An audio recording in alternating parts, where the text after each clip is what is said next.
Hi, this is Attorney Bob Lightfoot coming to you from Verona, Wisconsin, outside this time, taking advantage of the beautiful weather. Wanting to provide you with an update on this morning's Bureau of Assisted Living Forum. I'm sorry to report there really wasn't a lot of whole new information for people to take away from that. A little bit disappointing in that regard, but a lot of questions on PPE. So that'll be the focus of my summary. It was entirely a question and answer session, just so you're aware. There really was no new information provided. So the first questions revolved around staff and symptomatic staff, what to do with them. The answer to that was, I'm sure what you're all very well aware of, is to report symptomatic to a local health department as soon as possible, and to put a resident in isolation if they need to be, and that should be with droplet and contact isolation. And for live-in staff, if they're not working, they should be isolated to their room, and just continue to monitor them. The question came up repeatedly about cloth masks and the effectiveness, and whether staff should be wearing not only cloth masks, but just PPE in general at all times. So what did not come up on the call, but which I know from keeping up with the guidance, is that any homemade or cloth masks do not constitute PPE. And if they're being worn, they're not being really worn for the protection of the particular staff wearing them, but for the protection of others. It does seem to cut down on the distribution of any secretions if a staff is wearing masks. So to the extent it does prevent further infection, certainly that is a valid use. And a lot of facilities, I know from talking to them, have gone to all staff wearing PPE. That's perfectly acceptable, and that's basically what they said on the call today. The question was, are staff required to be wearing masks at all times? And the answer to that is no.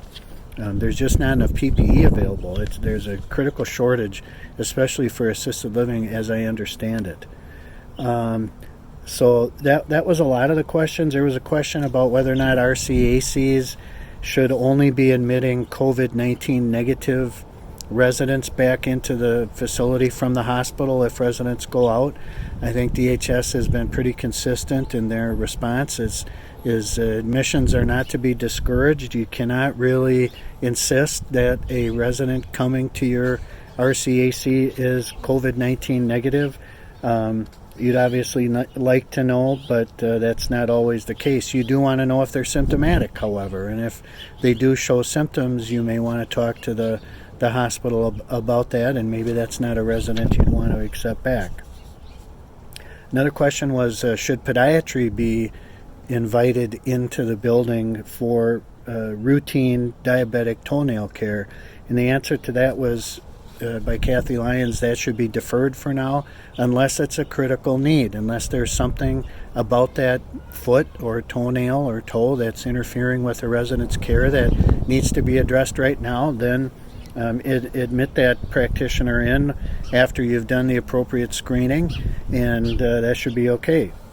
Nice to hear the wildlife all around me here. Then there was a question about what to do with dementia residents who are symptomatic or COVID positive, and the advice here was just not really helpful. I asked the question during the call, let's just dispense with all the warming and doing individual activities with residents, including washing their hands to enhance hand hygiene. Yeah, that's all nice and well and good and everything, but it doesn't answer the question. The elephant in the room question is, can assisted living providers lock a resident who's contaminating others into their room? They didn't answer that. So that continues to be a frustrating response, I think, to most providers who are looking for a straightforward answer to that question. I don't think DHS is going to let you lock people in their room. I was talking to a provider this morning. Maybe you could try and do some Dutch door barrier or something where people get to look out. it's going to be a real issue if you've got a positive, COVID positive dementia resident wandering on the unit. That's going to be a real problem, and it quite frankly has not been addressed by DHS at this point. So let's get back to the real question, which was the PPE. To give an overview, there was the request, and I'm sure everybody that was aware of it filled out that request for PPE from the Strategic National Stockpile. So phase 1 was the survey. Then they went to phase 2. They did distribute the first round already to EMS, hospitals, and nursing homes. Assisted living was not a part of that. That was news to me. Now we are in phase 3. Phase 3 involves a final distribution, and there is a form to fill out, another survey, and it was distributed on the assisted living listserv today. I don't know if this is going to show, but I'm giving it to you right now. I created this shortened version of the website to make it easier, and I've double checked it a couple times. It does work. It's B as in boy, I, T as in Tom, dot, L, Y, / 3, 4, I, A, N as in Nancy, V as in Victor. So if you go to that website, that'll bring up the latest survey, and that has to be filled out by 2 p.m. tomorrow in order to be considered for distribution. Very, very disappointing that assisted living is not part of this. They are considered long-term care under the guidelines, but the only assisted living facilities getting PPE from the National Strategic Stockpile is if you have a positive COVID-19 resident in your facility. Otherwise, you will not be receiving it. You will not be receiving it. I wrote it down. So very disappointing for assisted living facilities given the shortage. So I guess your best advice, from me is to go to that CDC website on how to conserve PPE. There are some pretty good strategies there. There was on the DHS update on Friday, I know Freighter is conserving PPE by irradiating or through ultraviolet rays PPE for reuse by caregivers putting their own PPE in a plastic bag, and that's being irradiated and used again. Now, most assisted living facilities aren't going to have that capability, so you're going to have to just do the best you can. And remember, these cloth homemade masks do not protect the care worker, the healthcare worker. They only protect other people from the spread. So there's that. And then the last topic I'll talk about here briefly is the variances. WALA and Leading Age, we submitted a whole bunch of requested blanket waivers, and the result was only a couple were granted. The waiver for minors and the waiver for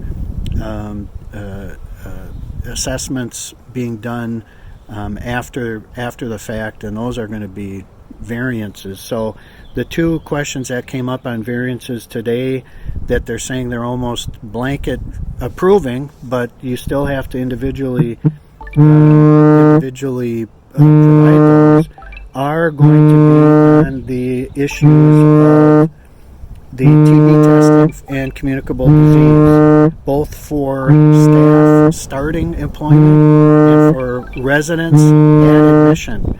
So if you do submit those, the particular variance sections, particular sections of the code you're going to want to put in that variance request is DHS 83.17 sub 2 sub A. That's the employee request. For the staff, for the resident request, that's going to be DHS 83.28 sub 4 sub A. So those are the screening. Now, remember, it's a variance. They're not going to waive that. So if you submit it as a waiver, it's not going to be granted. It's going to have to be done at some point. So it's not a waiver of that. It's a variance. It's how are you going to meet that? And most people are putting, once the COVID-19 situation is completed, we will promptly then conduct the TB test for both the resident and the staff. So that's it. This is a little bit shorter. There is going to be another assisted living forum on Thursday at, I believe, 10 a.m.